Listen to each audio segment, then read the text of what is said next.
backstage is a different person. Yeah. Yeah, he was very supportive. No, that is libelous. I still think Boris was one of our better Prime Ministers. Yeah. I see you selected the audience, you know. The people who don't like Boris are Conservatives. Yeah. You can't just say you've selected the audience. You've got no evidence for that, no proof. It's just bollocks. This isn't GB News.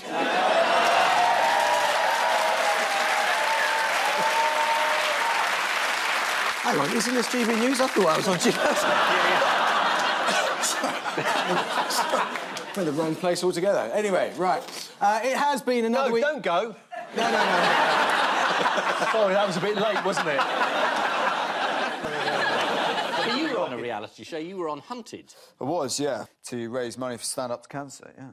Right. It's good. Oh, you pulling that old charity? Well, of course, yeah. Because I can just see you cocking your... What? Got better eyesight than me. Yeah.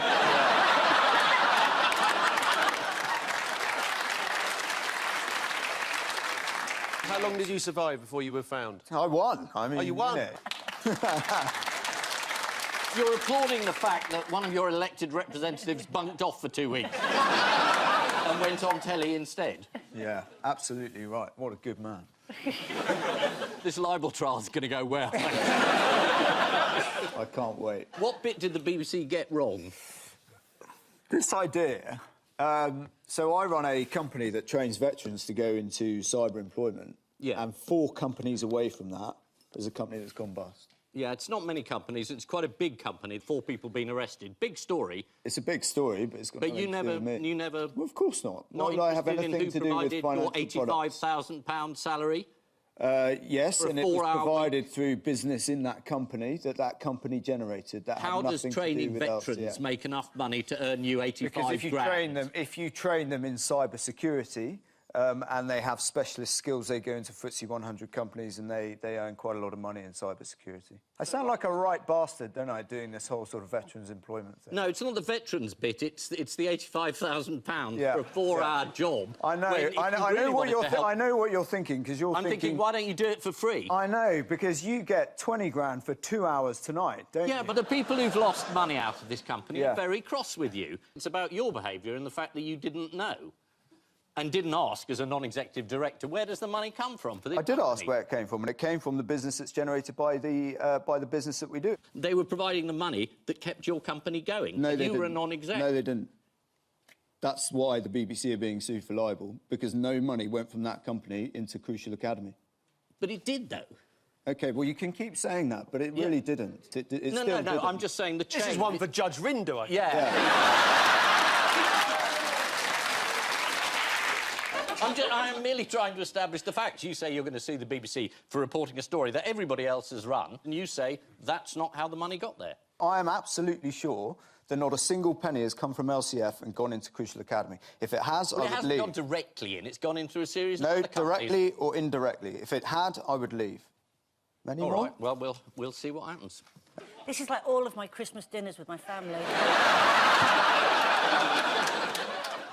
What's the other protest that's been going on peacefully? Peacefully, so far? that's the protest outside St Paul's against the terrible world economy. They may have to close it I think down. they've already had to close the shop and the cafe. Oh, OK. What's happening to religion? I know.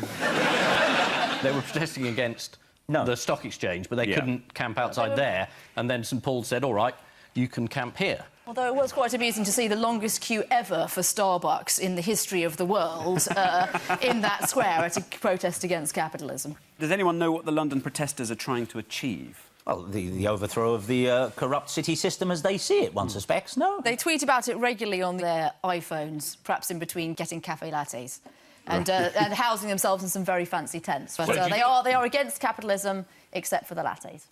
So if they buy coffee, their opinions are worthless. I think if they prop up a corporate titan like Starbucks, they've got to ask themselves how much of capitalism they really don't like. I don't think you can negate them because they have a cup of coffee. It's like saying to a condemned man on the way to the gallows when he's blubbing, you ate your last meal. What's the matter with you? He said it was your last meal. You can't be against capitalism and then take everything that it provides and say, this is terrific. Everything? Thank you, A but cup of I hate the system that you're providing.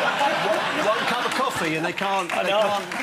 Can't they be about Sorry, I'm gonna, no. It's just so obvious, I can't be bothered. What are you going to say? You don't have to want to return to a barter system in the Stone Age to complain about the way the financial crisis affected large numbers of people in the world, do you? Even if you're having a cup of coffee and you've got a tent. No, I think you do.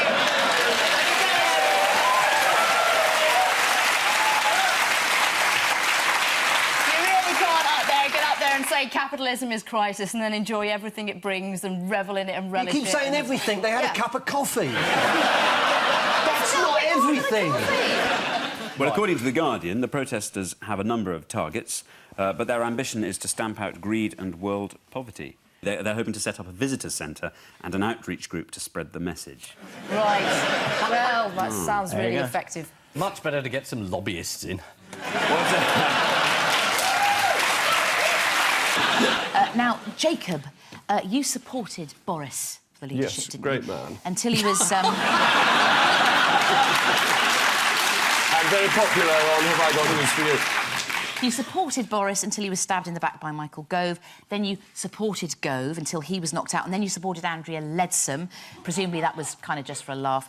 And in any case, are you really a fan of Mrs May and the Chief Whips? Oh, absolutely. There is greater zeal in a convert than there is in somebody who starts off down the road, though I certainly accept that my predictions during the Conservative leadership campaign were not always correct.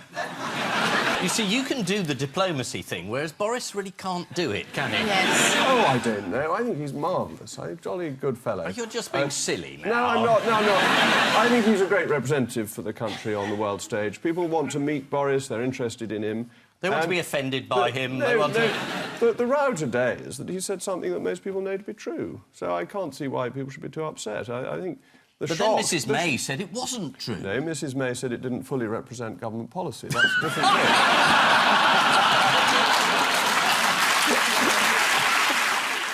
David Cameron says we've got to put this story behind us. Forget about it. It was embarrassing. It's over. And what's wrong with that? And what's wrong with that? It isn't. Isn't it? Not if I can help it.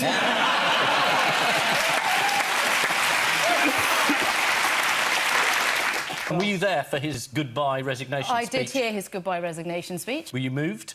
I was moved, especially when he thanked his wife and the people around him that were targeted by the media. I was moved by that, yeah. Yeah. Did you think, God, the media, they're to blame? I didn't think they were to blame. I didn't think the media... Because if it hadn't been for the media, he'd still be in his job. I thought that there were legitimate things that the media asked and totally illegitimate things that the media asked.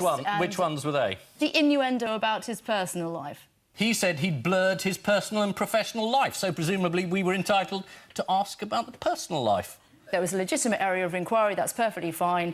Most of the coverage was not about that legitimate area of inquiry. And... So he had his mate in the room, who wasn't security vetted, who was listening to briefings that he should have had nothing to do with. A mate who was paid by shadowy transatlantic interests, including the Israeli government and the Iranians and the others, who were paying through a fake company called, what was it called? Satnav or Pargav or something, which managed to fork out all this money. I mean, it was a really shocking dereliction of duty. It was a breach of the ministerial code and he resigned for it.